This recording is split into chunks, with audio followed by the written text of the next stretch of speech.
Hi, everyone. Welcome back to Costume Co. And today I have another amazing costume designer interview that we're doing. I've been getting lots of these lately. I feel so fortunate. So today with me, I have Antoinette. Antoinette, I forgot to check how you say your last name. Depends on the country, but for our purposes, I'll say Messam.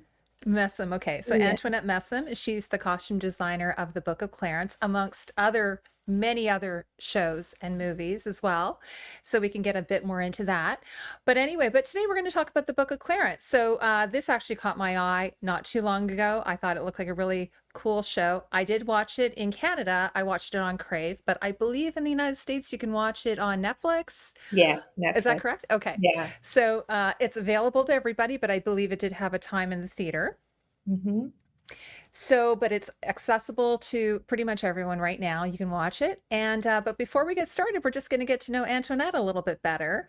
So, Antoinette, why don't you tell me? We just had a quick little chat before we started. I know we have a Canadian connection, but do you Yes. want to tell us a little bit about yourself and how you got started in costume design? Well, I started my career. I grew up in Toronto and then moved out to the suburbs of Brampton, Malton and then Brampton, for those who know. And I, coming up as first a model, then a stylist, I was always interested in the behind the scenes. And when I became a mom, I wanted to find something a little bit more stable than what I was doing, which was styling, fashion, music videos, commercials, a lot of advertising. And they pay by contract. And, having a young child, I wanted something a little bit more steady, especially if I had a nanny.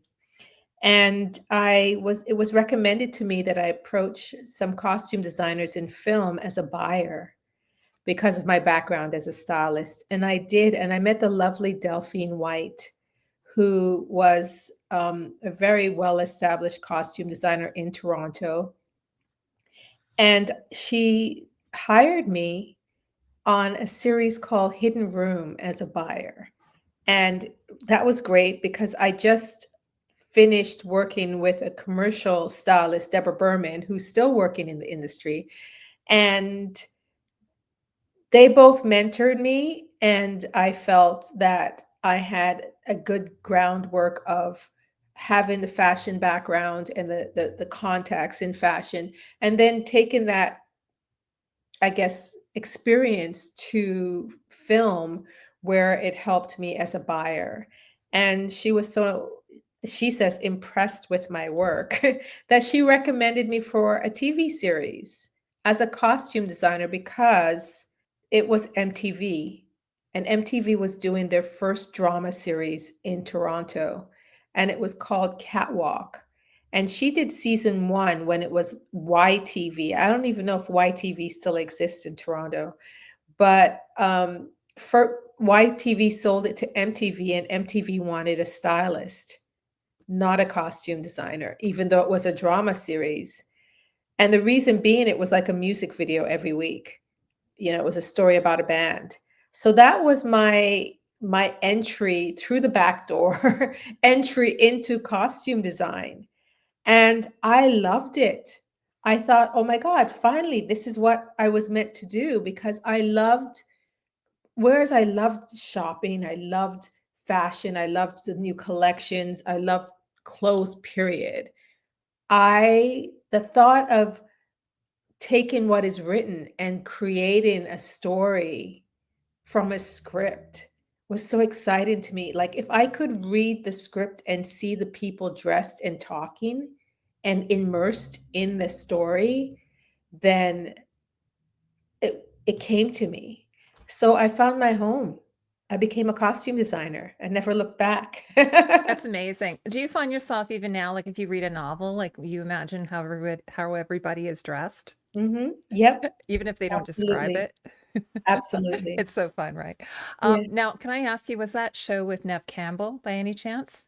Yeah. I know it. I saw it. Yes. I'm trying to remember who the other players were, but I totally remember it. It Oh was my like god. they were like an indie band or something, weren't Yep, they? indie band. That's Hmm. going back to the very early 90s. Yeah, no, I totally remember it. So if anybody up in Canada remembers that show, YTV, like you say, I don't think they're around anymore. I think it stood for like young television. Yeah, But I yeah. had friends in theater and film who worked on their programs and stuff. So that's a cool start working Yeah, with it Nev. was. It was very much a sink or swim kind of a Mhm. situation, but it also made me realize that even though I'd had experience in commercials and music videos, that I should go backwards.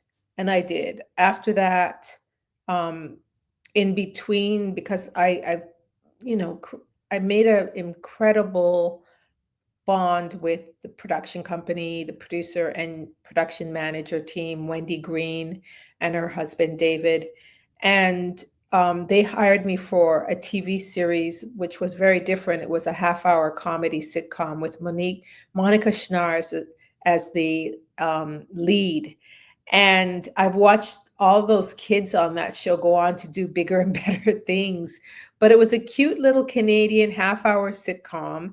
And in between finishing the series and catwalk and doing that, I did the truck and I did set, and I just kind of went back, and instead of bouncing back to doing music videos and commercials, which I still continue to do throughout the years, I wanted to be crew. I wanted to experience and understand the needs of my department. So I worked in different areas of the department in between to get a film, a long format experience as compared to the short form experience I came from.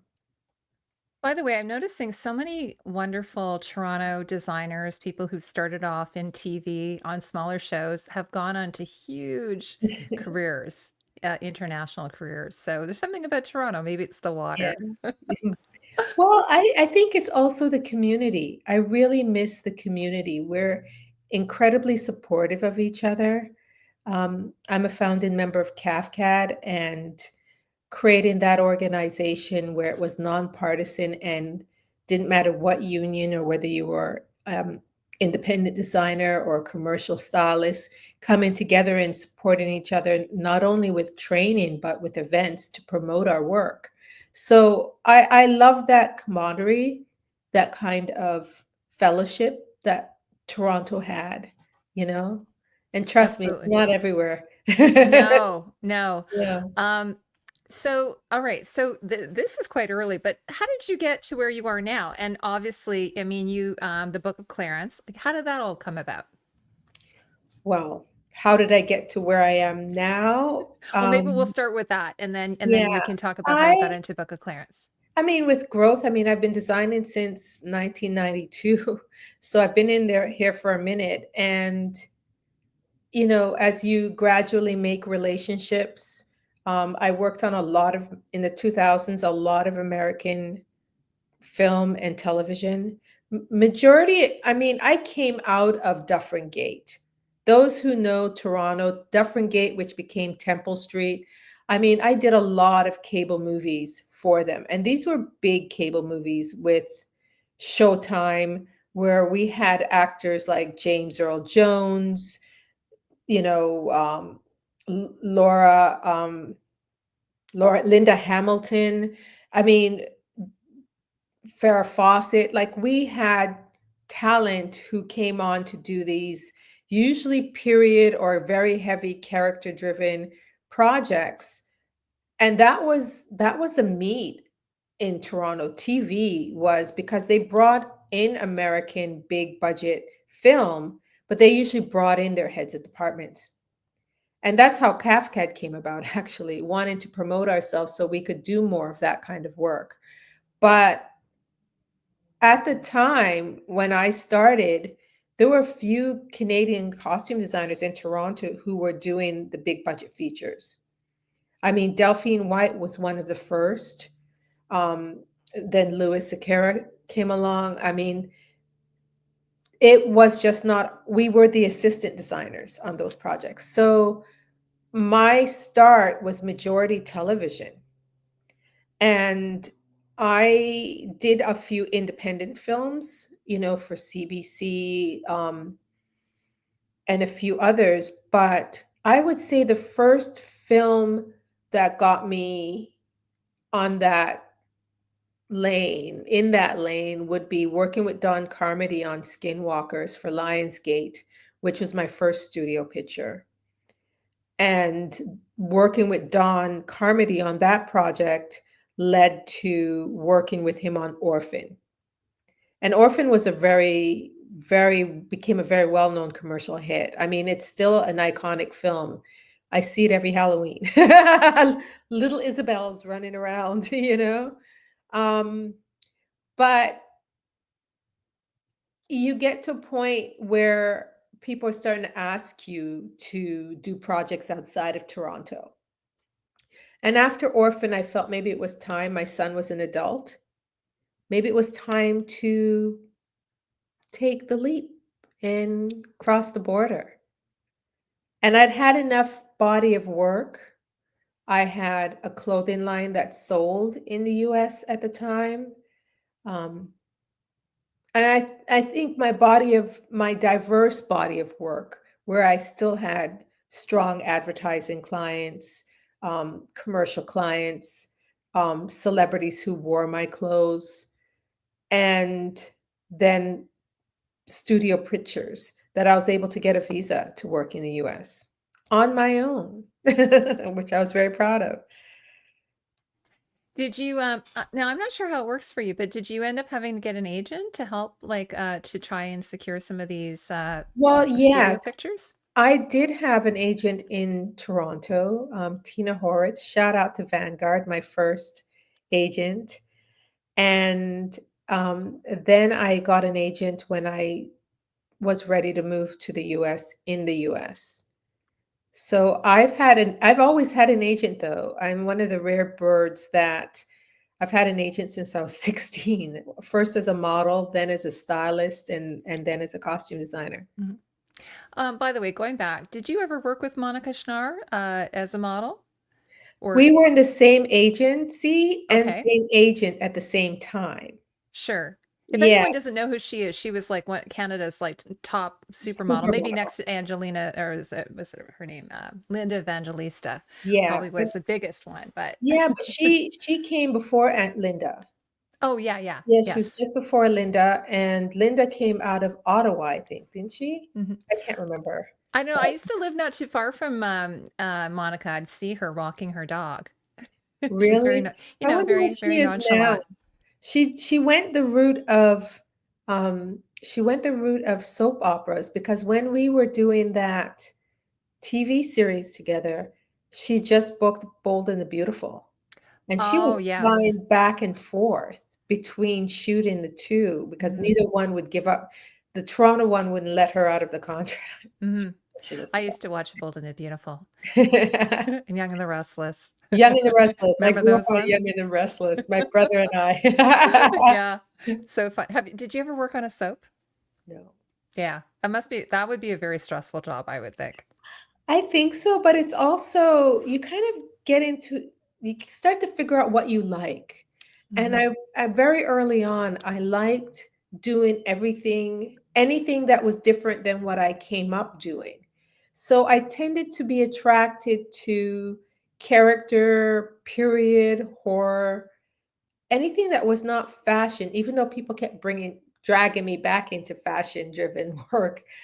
I tried to stay away from it, because just doing the transition from being a model to a stylist was so hard. It was like, Antoinette, the model? You want me to book her? And um, that I just didn't want to be known as a stylist who only did fashion driven projects. So, Yeah, it's funny because now they sort of call it contemporary now, I believe, right? I don't know what they I called it mean, back in the 80s. it's contemporary. Contemporary is Hmm. anything that is current. Um, and it could be stylized, it could be fashion driven, it could be character driven. So they're all considered contemporary. Fargo is as contemporary as um, what is Gossip Girls, you know what Hmm. I mean? But very different looking, but they're both still under the contemporary genre.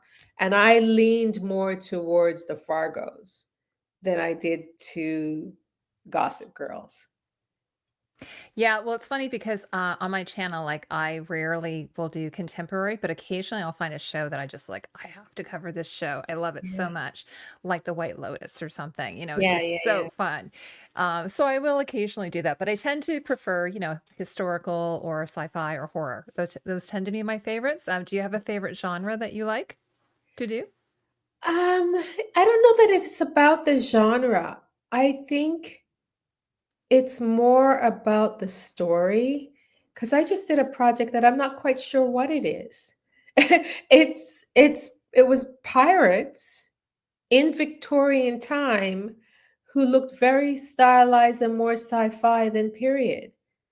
So Yeah, what does like that maybe make it? steampunk? Maybe, maybe. Yeah, that's a really hot sort of genre. It is, but I'm trying to think what series or movie would you consider steampunk? There's that one with I think with Will Smith where it's like a Western, but it's kind of Wild like Wild modern. West? Yeah, Wild Wild Oh, West. Yeah, yeah. that one. Oh, That one I that's think is cool. steampunk. It like because the machines and everything are sort of they Yeah. look old fashioned, but they're at the same time sort of futuristic. So it's Mhm. its own. I love that. I think I can't wait to see what your new project is. Then we'll have to talk about that. Me too. I'm curious to see what they end up doing with it. Yeah. Exactly. Um, I know that you've worked, I saw, like I looked up a little bit on your IMDb that you've worked with Jeymes Samuel, who is do you want to tell me a bit about this? I don't know. I'm not a music person, so I don't know much about him, but I know you've worked with him a few times. Would you mind explaining your relationship with him? I met James Samuel interviewing for The Harder They Fall, the first movie I did with him, and very nervous because I I was fortunate to get an interview. How I got an interview, I still don't know, because a lot of bigger named designers were going up for this project. But I was able to get an interview, and reading his script, he interjects music into the script. So title of music, lyrics from music, and it's how he writes. He's a musician, and he also sings at the drop of a hat. And when I interviewed him with him, he immediately picked up the Jamaican accent. And he's like, "Are you a Yachty? Are you Jamaican?" And I'm like, "Yeah." He said, "I can hear it." And I says, "Yeah, and I know every single one of the songs you have in this script. I grew up on them." Because he used a lot of um, what I call older reggae, the Bob Marley era, of more lovers rock than dance hall, which is much newer. And that's what I grew up on, and that's what I love. That's what I play all the time. And he used those songs. He even ended up using one of my cousins on the soundtrack that he didn't believe me that it was my cousin until we went to the premiere. Oh my Um, gosh, ye really? yes, and so we just connected over music and our love of music and talking about music, but I had to still do 3 interviews to get that job, and what he kept doing, I realized, was I sprinkled a little bit of fashion in my presentation because I knew that just looking him up, doing the research, one, he directs his own music videos, and he did a short that was very, even though it was period, was very stylized and very fashion forward. His music partner is Jay-Z, and they've both worked for Baz Luhrmann. So for The Great Gatsby, they did Oh, the soundtrack. And I'm like, just put a little bit in.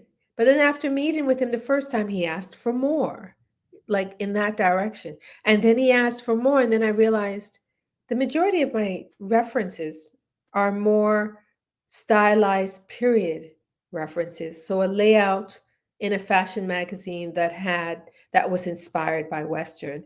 And I did have a couple of original um, images from that time, Because when I doing the research, I also realized how many people of color were in the West and had their own towns and were cowboys. So it was a eclectic, but more on the fashion side than the historically accurate side. And that's what he wanted, inspired by period, but not quite period. Yeah, because even watching this film, there's, you could say anachronisms, Mhm. intentional though, sort of like even, Marie Antoinette, which has the Converse running shoes in it type of thing. So Yeah, he obviously wants to do a sort of a slightly retelling, not, completely accurate. So so you got that job obviously, and then that yeah. led to this relationship that you have. Yeah, but can I just clarify? Because this is Mhm. something that came up quite a bit with The Harder They Fall, and even with this movie, The Book of Clarence. It wasn't really retelling. And in the sense that all those people existed, and they're all that those towns existed. They were decimated, they were wiped out. Those people were wiped out, but they were there. And that's the stuff I didn't know. So that was, I mean, not only did I get to design this movie, it was, I'm Canadian. It's not something I was ever taught. But then talking to people in the US, they weren't taught this either, you know? So it was really interesting to, he did his own take on it, if you want to call that retelling.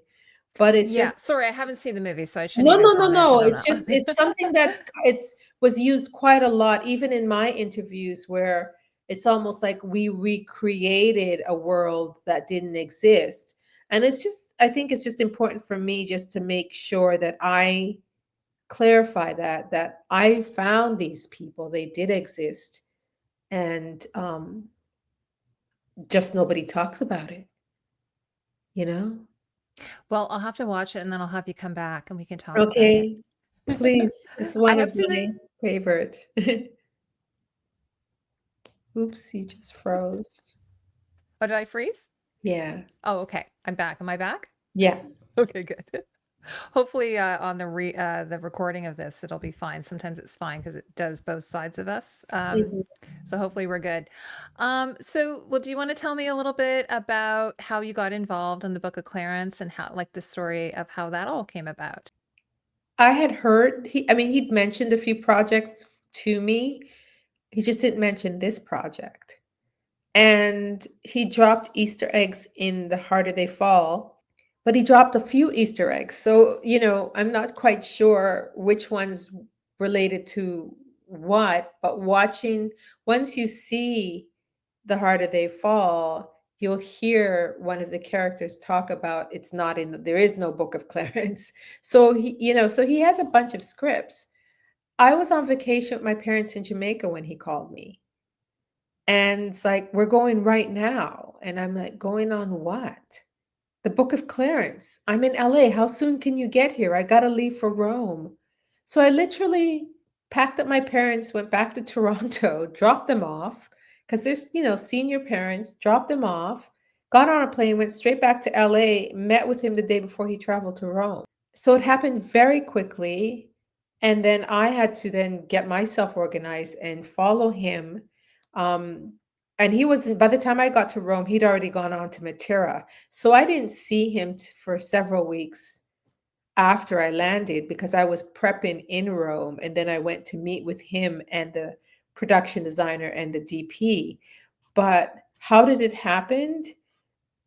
It happened because he said, I need you to do this project. And I'm sure, as always, because I'm Canadian, I know that experience where he may have met with Italian designers, or they may have been Italian designers that were brought to him. But, he said, we have a short language. He already has a short language with me. And we had very little time. It was a very tight prep. So he just felt more comfortable going with members of his team from The Harder They Fall that he'd worked with before. So did aside from you, did other members of that team come over as well, like the DP and maybe the hair The and DP makeup and the people? production designer were new, because Okay. those 2 were not available, but our first AD we had worked with on The Harder They Fall, his, continuity person he had worked with on The Harder They Fall, and I'm trying to think of who else. I think there was one other person who's just not coming to me, but there was a few. Tendo, our producer, was from Harder They Fall, and JL. Yeah. So that must have been nice having everybody, the team back together. Yeah, yeah, it was nice. It was nice because immediately, as soon as he made the call to me, I made the call to Nick, the first AD. I said, "Do you have a Mhm. schedule? You know, what? Talk to me. Let's talk. You know, the non-creative stuff. Let's talk what you know about logistics." And so that was great to be able to pick up the phone and contact him. Were you able to bring any of your, a first assistant, so like any of your creative team? Oh, no, really? No, not this Oh, time, okay. and, especially where the assistant designer was concerned, it was very challenging in the beginning, but I was very fortunate. It took about 3 months, but I was able to meet someone who could help me, and we're fast friends now. She's my Italian sister. That's I fell in amazing. love with my Italian crew. They were really Oh, amazing. that's wonderful. Hard Well, anyway, hard you work. must have been heartbroken that you had to go to Italy to do this film, though. E Listen, What I time was of year were you there? excited. I mean, I'd worked in Italy before. I did the movie Lift, Oh, for yes. Netflix, Mhm. and we went to we went to several cities in Italy. We were in Venice, and predominantly in Venice, and then we went to a few other smaller towns. I could go back tomorrow. I love working in Italy, have to be Yeah. a little bit more discipline with the eating this time. But, I love it. I love working, going to new places, learning new things. I mean, the Italian crew taught me so much, just as my Belfast crew. Like, you learn different skills working with different countries and different teams who bring, something new to the table each time. And the weather looked pretty good, like, based on the movie. I mean, I don't know if that was It the was actual weather. cold. It It was was cold, really? incredibly cold. Wow, it looked Um, gorgeous. and it helped, well, the bluest sky ever, but and I think also too because it's so light, the stone, the buildings, everything's so light and so ethereal looking, that and then the bright blue sky, that it looks warm. Mhm. But it was absolutely freezing, and we're in parkas, and I have, layers, robes, and you see a lot of people bundled up and wrapped, and that was part of the reason, because they were so cold. Like, I had to find a creative way to make socks so that people could have the sandals and socks on, Mhm. and multiple socks, so they'd wear socks under the period-looking socks. Yeah, no, it was funny because I just interviewed the designer for Pedro Paramo, and they had the opposite problem. They were in Mexico, like scalding hot, like, and then she had said they had to wear wool and things like that. But Carlos told me, we were chatting about Carlos earlier when they were shooting in Vancouver doing Shogun. I said, "Oh, it must have been sweltering wearing those outfits." And he said, "Actually, they were so grateful because it was freezing and they were Yeah. happy to have all those layers." So, on top of their clothes, did you also have to do thermals underneath? Absolutely. Thermals, we even Wow. had electric long underwear that had battery packs. Um, Wow. Clarence, some of my cast wore them to keep against their, they'd wear the silk thermal underneath and then put the battery pack long underwear. There was a scene we're shooting with James McAvoy where LaKeith Stanfield, Clarence, is just in a single layer robe, and my director comes running over in between take to put his coat on him, and I'm like, "He's warmer than you. He's got electric on long underwear. Hmm. He's toasty. Don't worry about him. He's I thought fine." you were going to say maybe he had goose pimples or something and he was looking like, No. When we couldn't do that and I cried for them, it was painful watching them up there in the wind. At one point they said, we don't know if we can shoot this. is the crucifixion scene when they're up there in just a wrap around their underwear. And I Yeah. couldn't You know what? That hide. is so weird because it's so strange. I had no idea. Like I thinking, oh, it's beautiful, it's sunny, it's warm. So, and the actors never gave any of that away. And I thought, oh, isn't No, that great? They're wearing lots of like breathable, silks and things. no, I mean, think about it. There, I mean, the men in the back, some of them were stuntmen, some of them were background, but it was cold. We literally had in Europe they call them standbys, not set costumers, and they were standing by with blankets and coats to run in between scenes, wrap them and hold them to keep them warm. So a ladder would go up, they'd run up and they just wrap them in a blanket. Benedict Cumberbatch was like, "Don't do that. Just leave me. Let me get assimilated." But then he called it when he couldn't do it anymore. Hmm. Like, "I can't do this anymore. I'm too cold." Yeah. Wow, that's crazy. It's so funny because I always find this stuff interesting because, of course, Mhm, as people watching movies, you don't think about these things. You just think mhm. Hollywood's very glamorous and wonderful, and meanwhile, there's these conditions that you have to work under that sometimes are So crazy. glamorous. Yeah. What time of year was it? We shot that in late fall, winter, Ah, okay. and northern Italy. Matera is Yes. north. So like I was saying earlier, maybe I got this wrong saying that there's anachronisms. I'd read that in an article. Were you like, I know you're basing this on the script, but also what kind of what kind of research did you do? Were you trying to aim for some type of historical accuracy? Were you not feeling that you needed to do that? Do you want to explain a little bit about that? Like the setting, obviously it's a biblical story. Yeah. Um, so tell us a little bit about that. Well, I started doing my research on the plane, heading back to LA, and then I went to Western Costumes, to do intense research before I traveled. And I enlisted Delphine White, who had worked she worked in Rome, and then she went to the other Malta. So she knew, and same period. So she helped me. I've never done Roman uniforms before, and the first thing I did is ask Western if they could do research on the different ranks. It's always for me, whether it's stylized or not, it's always important that I know what the reality was. What is a historically accurate way of doing this? When I say way of doing this, how do I wrap that toga?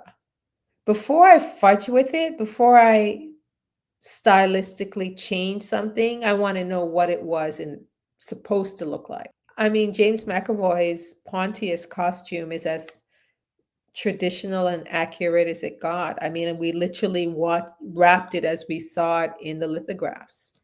Um, the robes, the style of robes that the background and my cast were accurate. They just wore them differently. This is a Jeymes Samuel film. He has a thing about swagger. Everybody's got to have a little swagger. How did I tell the difference? you know, Clarence and Elijah going from being poor to starting to make money, I start to add jewelry.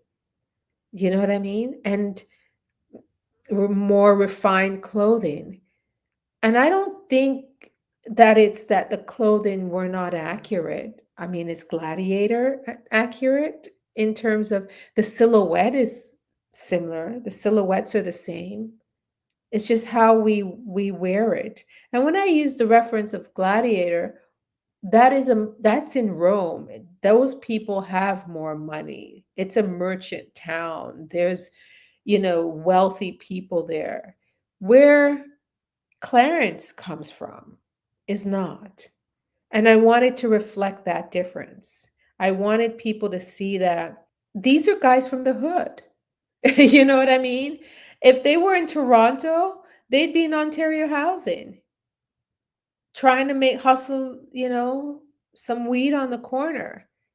What they're hustling is lingweed, which is the equivalent back there to marijuana, to pot. So it's telling a story that maybe the audience is not accustomed to seeing done in biblical times, where we're looking at a community that is not all, that's never been shown before in this era. So to some, it may look like, is this historically correct? It is. It's just these people live in an area that we would consider here South Central, Compton, or in Toronto, Jamestown, or, Regent Park. And they aspire to be better, to do better, to want more, to be wealthy. So I'm hoping that that comes across in the design, giving them a little bit more personality. By the way, I know you were talking, I'm skipping ahead a little bit here, but I know you were talking about Benedict Cumberbatch. That I So when I was watching, I wasn't completely paying attention to who was in the movie. I knew LaKeith was in it, but so when I first saw him, I had no idea who that was. Nobody did Uh, until the oh, reveal. okay. I'm not the only Yeah, one then. Like I no. couldn't even see his eyes. That you know what I mean. So regarding him, like what was going on with his character, and how did you approach dressing him? And obviously he has a bit of an arc happening there. And it's kind of funny. Wow. He was the first person that I was told. I mean, we knew that LaKeith Stanfield was attached to the movie and he was Clarence. We also knew that Benedict Cumberbatch was attached to the movie, and why our schedule was so tight because we only had him for a period of 2 weeks in and out. I was like, where did this beggar come from? How do I make him non this unrecognizable? And the reference that Jeymes Samuel gave me was of a man that was the dirtiest man in the world. So there was actually a man, he died recently because he bathed and then he died. But he was the dirtiest man in the world. He hadn't bathed for, I think, a couple of decades, and filthy. And it was a reference that told me the extent of where I was going. But what was the layers? What was he in? And then I stumbled across this lithograph of a Roman, and it had a draped overlay over a tunic. And I thought, this man was once a Roman who lost his way and probably walked all the way to Jerusalem. It sounds simplistic, but I needed something to give me a base, to create a costume that may have once been the robes of a wealthy or merchant Roman, and then take it apart, bring it down to being the dirtiest man in Jerusalem. That must have been quite the reference picture that you had, though, that was given to you by Yeah, James. yeah, it was. I wish I could remember his name now, but he Mm, literally, you could barely see his features, under all that dirt and his mhm. matted hair. Yeah, And and then, of course, then you have the transformation of yeah, him. yeah. And then it's interesting. So what I was reading is that sort of, I kind of got that he was supposed to be what we like, maybe what the West imagines that the Jesus figure would look like, which Mhm, of course is more likely than not inaccurate. mhm, mhm. Is that sort of what you were aiming for? Was what people might have on their wall as a picture of What Jesus? I was aiming at, or which was the directive? Because Oh, that okay, the was directive. very much the directive Oh, with that okay, one. okay, yes. Yeah. That parody of, oh, and you see it even with the musician who acted on this film, St. John, painting that picture that ends up in everybody's kitchen, of this vision or idea of what we think Jesus looks like, Hmm. which I think was the direction all of us, myself, hair, makeup, um, were given to create the transformation. Because not only are we transforming Benedict, but there's also I think it's one of the last things he says, "Why is that man painting me?" And he curses him at the end of the movie. But he's created that image that becomes the iconic image that people Yeah, think it's this like is. he started it all. It's gonna carry through the ages. Yeah, yeah, but then he wasn't the Messiah, he Yes, was a beggar. exactly. Yes. Yeah, Now, now regarding Clarence, so like Clarence has a twin brother, mhm. who were played both by LaKeith. So that must have been kind of challenging, or was it challenging? How did you approach that? How did you try to sort of convey these two sort of juxtaposed characters with their costumes? Well, even within reading the script, you see the difference with the 2 men. One was a urban street man hustling on the street, and the other one followed Jesus, was an apostle. So, which leads me to immediately think one is conservative and one is not. So I just in designing the costumes for his twin, I thought of what would a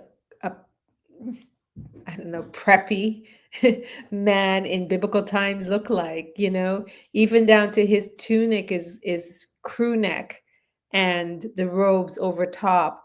And then with his brother Clarence, it's open and open and free as compared to tight and you know Yeah, like Clarence is a bit more sexy, I think, yeah. if I could say Well, that. he's sexy, but he's also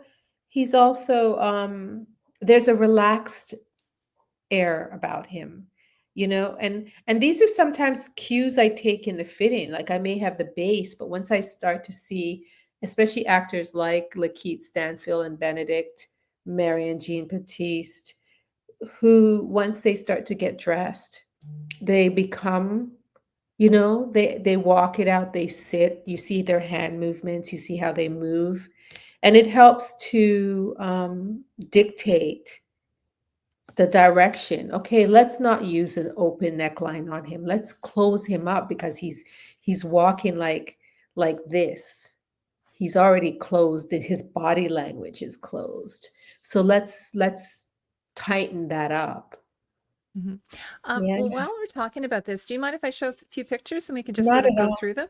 Yeah, I Yeah. don't have a lot. I showed them to you earlier. So here's one of Clarence and Mhm, Mary.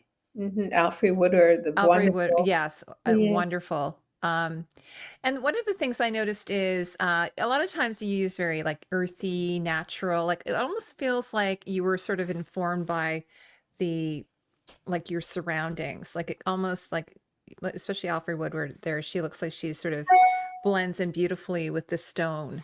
Did you use some of that as an inspiration for some of your colors? Absolutely. I Mm, went to Matera, a couple of weeks after I landed in Rome, and once I saw the architecture, the stones, the caves, and saw the colors, the tans, the naturals, it just especially for the town that she's in, everyone looks like that.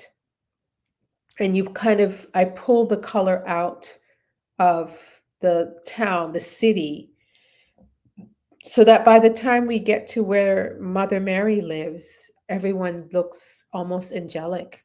mhm. And it's lighter, it's softer, it's ethereal.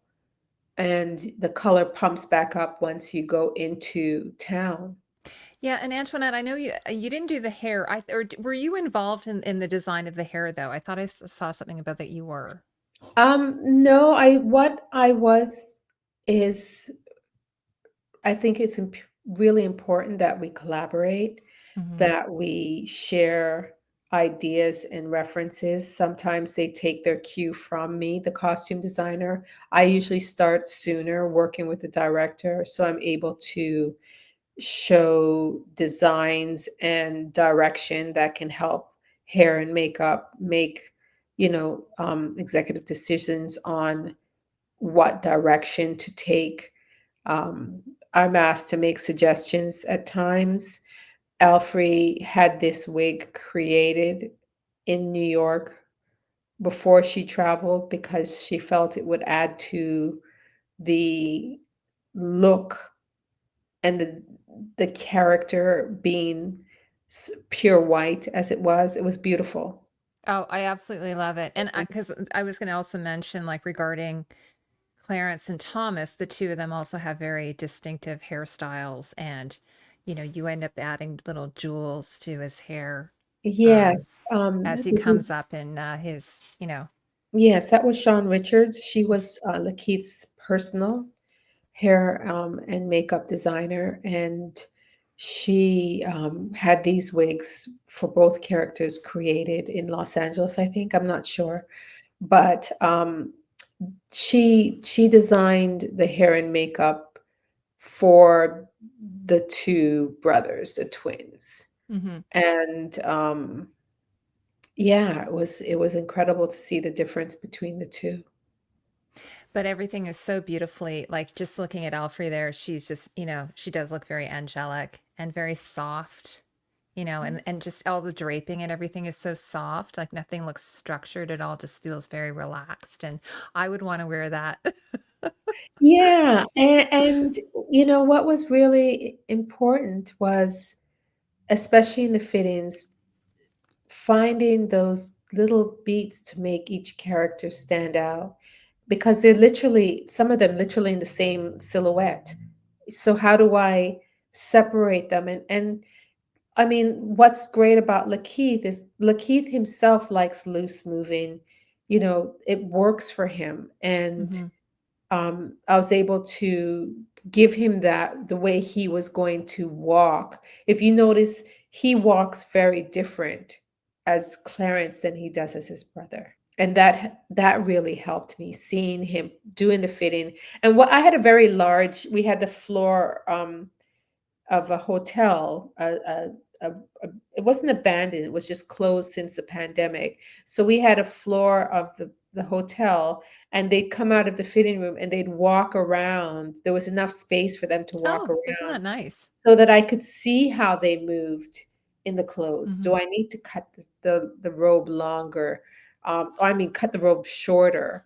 And could he use something to drape over him to add to this costume? So that was fantastic. And I'm going to do it for every movie moving forward, is I have them walk and then I videotape it so I see how they respond to how the clothes are draped, how the clothes move, and they move with. It was very helpful.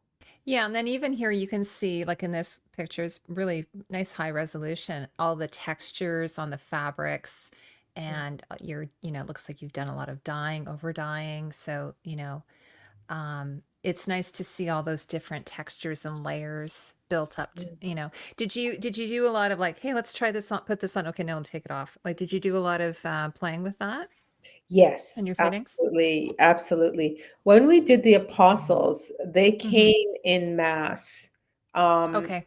and we were able to fit a couple of them at the same time, which was great. It was hard, but it was good because then every time we see one, we see them all. Hmm. And so it was really good to balance out who had additional robes, who had less, who wrapped their heads, who didn't wrap their heads.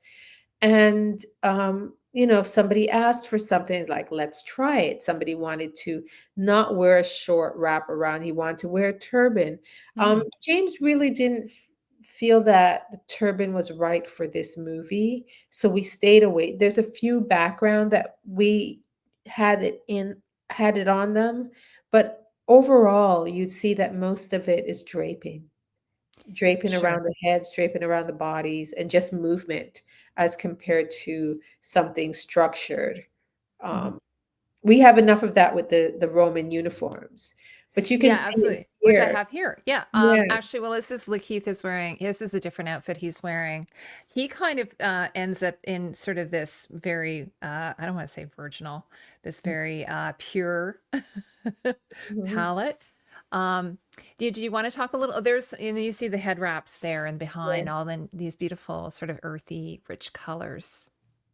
Well, my director requested seeing people in light colors.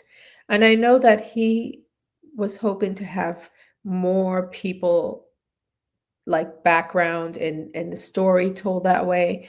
But I had to find a way in which to give that to him within our time frame as well as budgetary.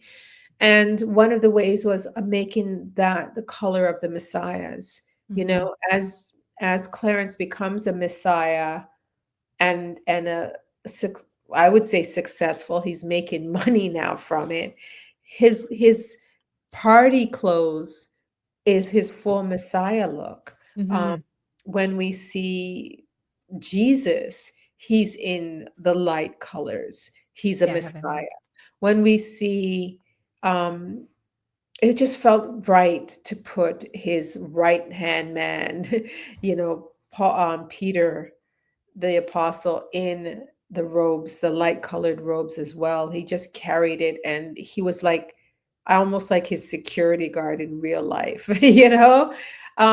But when we Mm-hmm. also did Benedict Cumberbatch, when he transitioned into being a Messiah, he's in the light colored robes as well. And it was just really important for me, like I said, with Mary, the Mother Mary, her town, to show lighter tones. There were different levels of the color and tones and texture, but overall, everyone was fairly light compared to what you see here with the color. Mm-hmm. Well, I mean, because the Romans, obviously, you've got that really like, Rich. deep, rich red color. I was actually, except for, I noticed Jesus has this sort of, I don't remember seeing red used on any other character except for the Romans. Am I right there? Or, You're right. I yeah. didn't, because it was so much red on the soldiers. I Mm-hmm. just felt it was important to not not use the color anywhere else. Let them stand out. Let them make that impact in the red.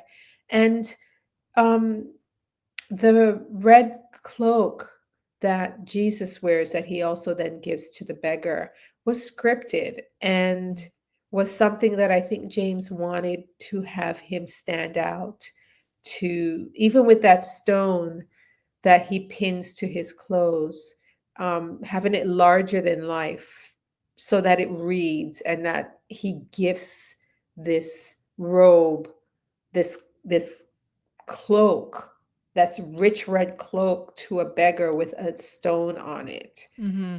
Yeah. Which unfortunately I don't have a picture of him.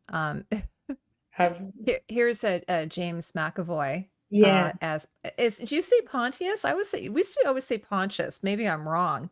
I Pontius. could be wrong. I'm Jamaican. I'm the first one to No, tell no, you I no. butcher words. No, I don't know. Like I'm growing up, I don't know. So Pontius Pilate, the Roman. He's here. He's in his like armor though, right? Yeah, Like yeah. um. And also Tom, who's in it as well from Game of Thrones or House of the Dragon, I should say. Yeah, He he plays a was bad guy in this as fantastic. well. Yeah, he was great. I loved working with He's him. adorable. Yeah. No, I was funny because I was watching and I was like, oh, he gets to play a bad guy twice. He's not And a he nice plays it person. in person. He's a pussycat. Like he's the sweetest man. He brought me because he knew I'd worked in Belfast. He brought me back Irish coffee and tea, Wow. whichever one I wanted. And I was like, "You're What a so sweet." doll. Yes, yes. He was Yeah, and really he's I don't know if you've watched House of the Dragon. He's very good in it. He's very good in it. This whole cast, by the way, like it must have been a dream. What an amazing cast to be oh my working with. God. Like Wow. David, who he was in Silo. Love Mhm. him in that show.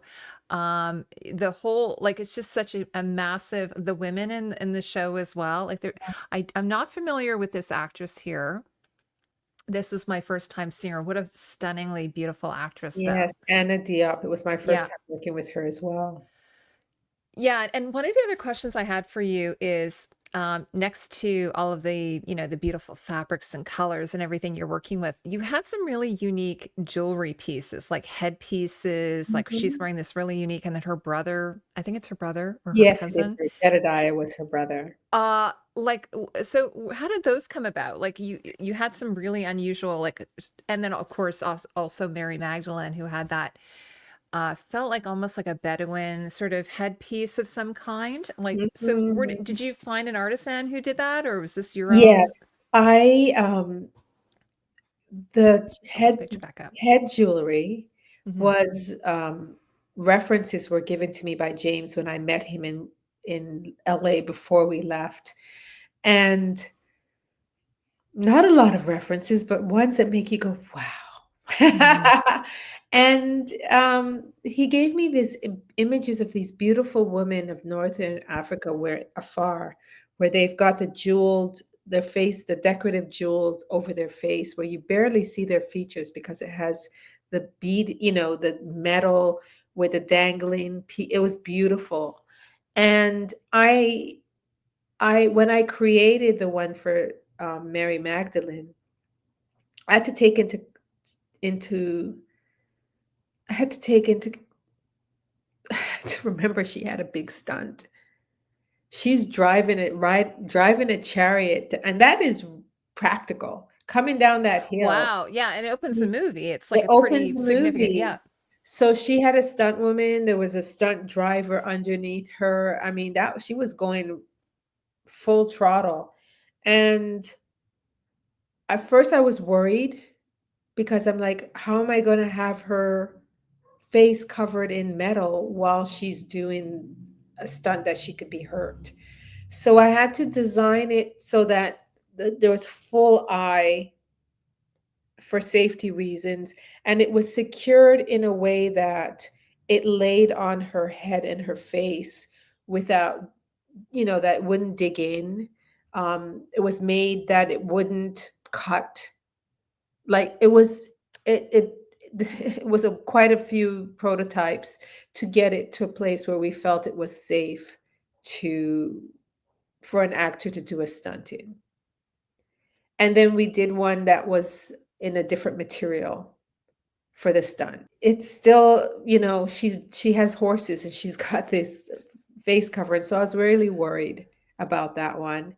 And the headgear for Jedediah and his sister was also a reference that James gave me. He didn't give me a lot of references, but the ones he did all stumped me.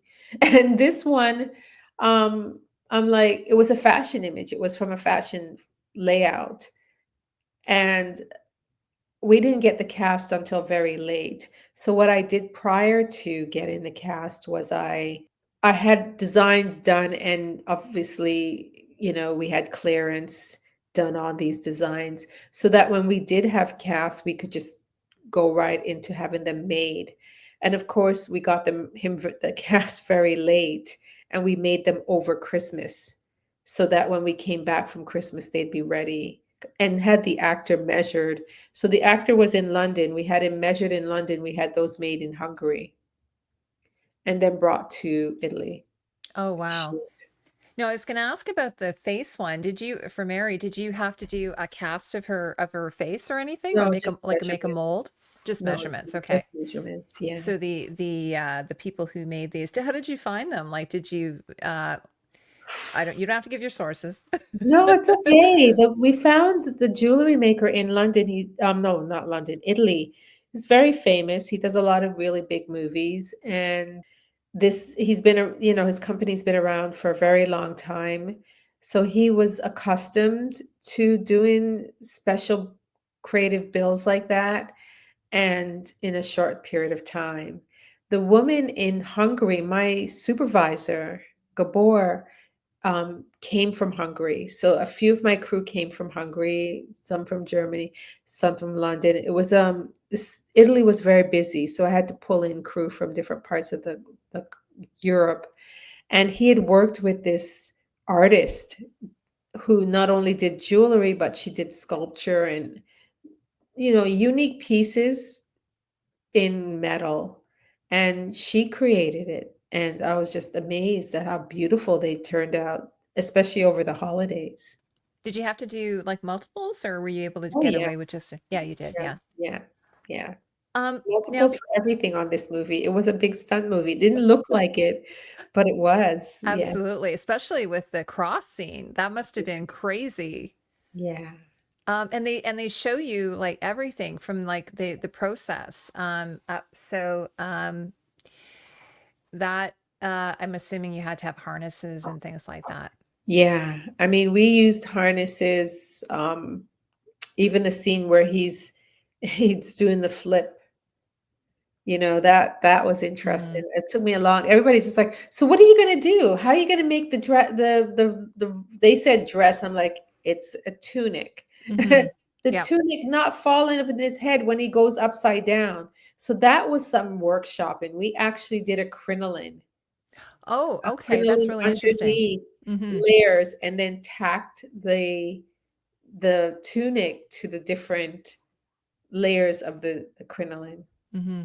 Yeah, so that was challenging. Like, how are we gonna make this work? Before we wrap this up, I did read, I think I read it on your Instagram, that Mhm. one of the exciting things you got to do when you were in Italy is you got to go to Torelli. I think you got to go to Yeah, Torelli or yeah. Paris. Did you get to go Oh to my god, I went to all of them. all the just Yeah, all these houses which have been yeah, around for, have worked on so many iconic yeah. shows and over the years. And you said you went to Western. That's in North America, though, I believe, right? Is that That's in in Los LA? Angeles, yes. Yeah. But Oldest rental house in North America. yeah. So what was that experience like going to those Oh big my god, it houses? was intimidating. I mean, Torelli is famous. I hope by the next time I go, I get to go up in the archives and look at the old, costumes that were made many, many moons ago. But they were lovely and very helpful, showing me how to drape. The you say I say Pontius, you say Pontius. I could be um, wrong. Anyone in the Me comments can tell me. too. Me Yeah, I too. don't know. That's just what I grew up with, but that might just be a Canadian slang. I don't know. I don't know. There's certain words that I'll say, and then someone will say, "You don't say it that way." And I'm like, "Oh, you don't?" Or write it that way. I get into Or that write all it the that way. time. Yeah, I write things the Canadian way. It's like, for what is sure. that? You've misspelled color. But, Hmm. yeah, it was really lovely and just amazing costumes. I mean, Paris costumes is in Spain, so I had to fly there with, my background, crowd supervisor, and again, beautiful costumes. Some of the smaller we went to maybe 6 costume rental houses. It it was a lovely experience. I've gotten to know them, and, I look forward to going back there and working, you know? So, when you go there, are you able?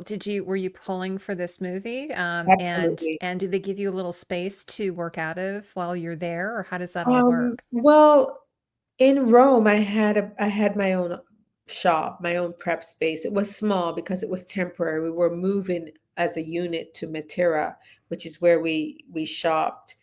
We shot and we prepped and shot the movie.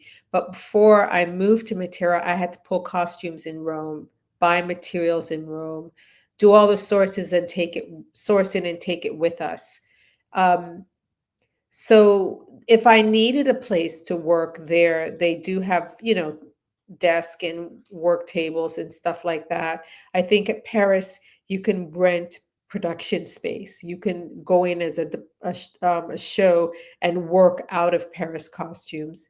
I don't know that the ones in Italy had that kind of space, but there is room to work there, at a desk or at a counter or large work table.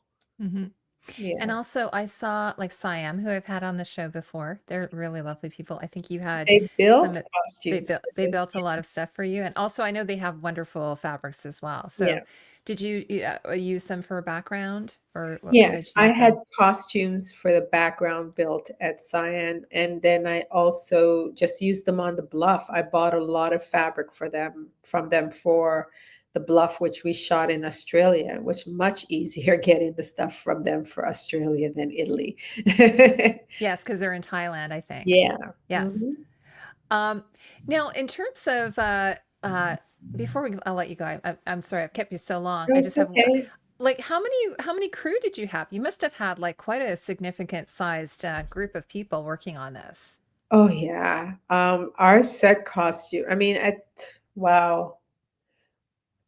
with the set costumers, we had principal costumers, we had crowd background set costumers, and then we had a whole other group just looking after the Romans, and Yeah, but you just have to help them get in and out of their armors, yeah, all those yeah, fasteners, buckles, absolutely. Cast and and the background. footwear, I'm sure, Yeah, was also a yeah. huge challenge.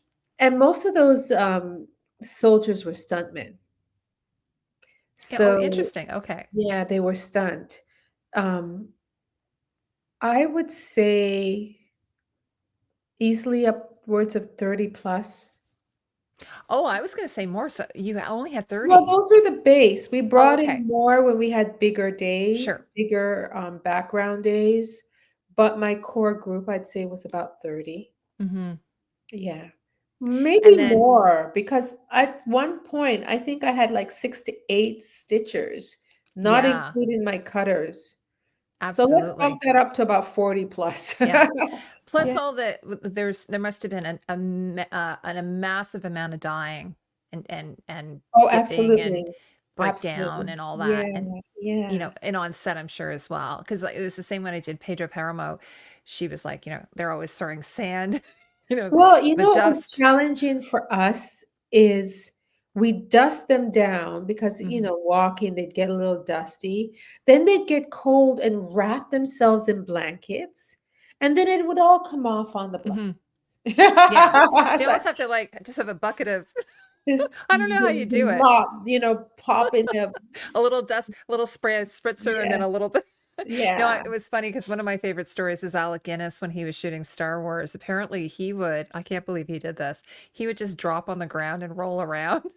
Mhm, mhm, mhm. Sir Alec Guinness, who played Obi-Wan. So I always thought Yeah. that was really funny. And then his costume ended up getting lost at Angels, I think in London. They lost it for years and then they discovered it one day. And it was, there's this old ragged sort of robe.